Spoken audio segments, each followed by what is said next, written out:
Bismillahirrahmanirrahim. Nama aku Afridatul Safira, NIM 307019 04 kali 9. Bersama temanku Barika Asya Niagi Rahmadila, NIM 307019 03 kali 40, dan Syarin Farhana dengan NIM 307019 00156.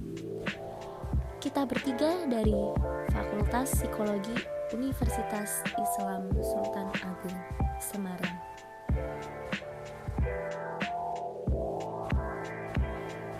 Kita bertiga akan menjelaskan tentang efektivitas strategi belajar siswa. Tapi sebelumnya, jangan lupa ya guys untuk subscribe, like, comment, and share.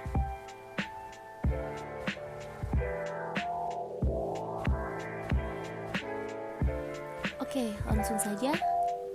Mengapa ada siswa yang tidak menggunakan strategi belajar yang efektif?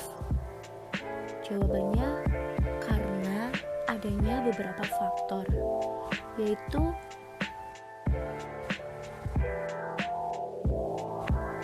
yang pertama, adanya semangat belajar siswa yang menurun.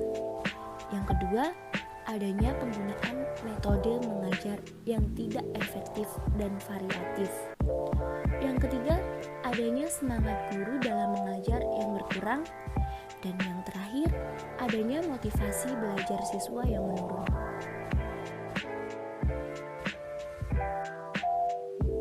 Seorang siswa harus memiliki strategi belajar guna untuk mencapai hasil belajar yang maksimal. Adapun strategi belajar yang efektif merupakan rencana tindakan yang sistematis dengan memanfaatkan berbagai metode untuk mencapai tujuan pembelajaran yang ditetapkan, yang ditandai dengan adanya perubahan yang membawa pengaruh makna dan manfaat dalam kegiatan belajar.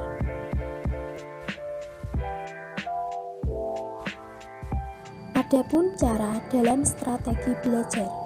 Yang pertama, beri jeda waktu istirahat di tengah belajar. Yang kedua, ucapkan materi yang kamu pelajari, tidak diucapkan di dalam hati. Yang ketiga, saling bertanya kepada teman jika ada materi yang kurang jelas. Yang keempat, mendengarkan musik jika dapat meningkatkan mood, karena setiap orang pasti punya cara belajar yang nyaman.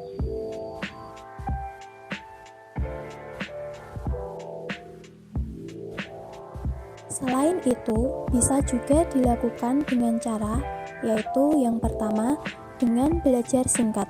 Maksudnya di sini adalah tidak melakukan sistem kebut semalam, karena hal tersebut sangatlah tidak efektif dalam kegiatan belajar. Yang kedua, mencatat materi yang kamu dapatkan. Dengan mencatat materi, dapat membantu mengingat materi yang kamu dapatkan. Yang ketiga, dengan mengerjakan latihan-latihan soal.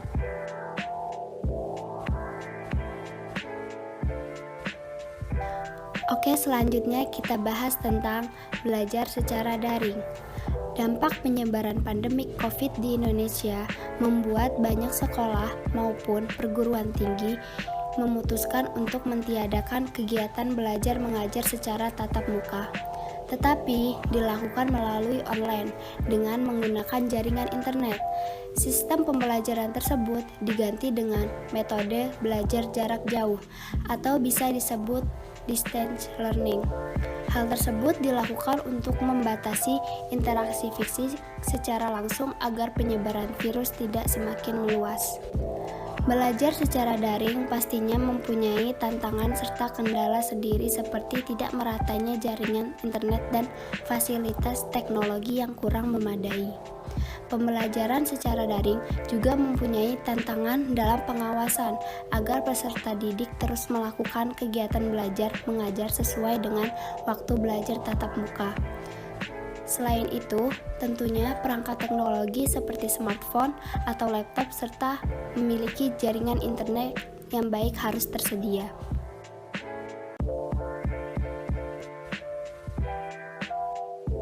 Mari kita simak strategi bagaimanakah belajar efektif selama pandemik.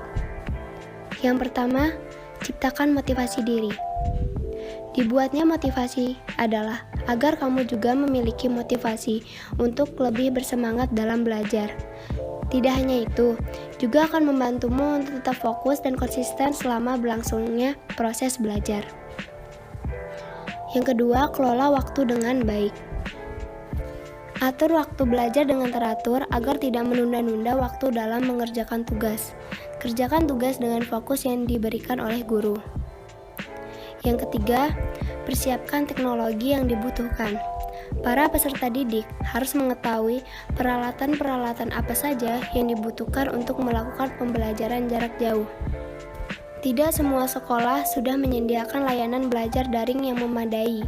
Oleh karenanya, beberapa platform belajar daring dapat menjadi alternatif. Demikian juga perkakas teknologi seperti komputer, HP, atau tablet menjadi penting, dan terutama juga jaringan internet yang baik. Yang keempat, belajarlah dengan serius. Kesalahan yang sering dilakukan para peserta didik adalah tidak fokus dalam melakukan pembelajaran daring. Selama melakukan pembelajaran di internet, terdapat banyak sekali distraksi yang mengganggu proses pembelajaran, seperti godaan untuk menonton film, mengakses media sosial, hingga membaca-baca konten berita secara impulsif, seringkali dilakukan tanpa rencana sebelumnya. Oleh karena itu, sangat penting bagi peserta didik untuk berusaha fokus dan konsisten selama waktu belajar yang ditetapkan. Hindari segala macam distraksi yang berpotensi mengganggu proses belajar. Yang kelima, selalu jaga komunikasi dengan pengajar dan teman sekelas. Jika dibutuhkan, perlu juga diadakan grup seperti WhatsApp khusus untuk membahas tugas yang diberikan oleh guru.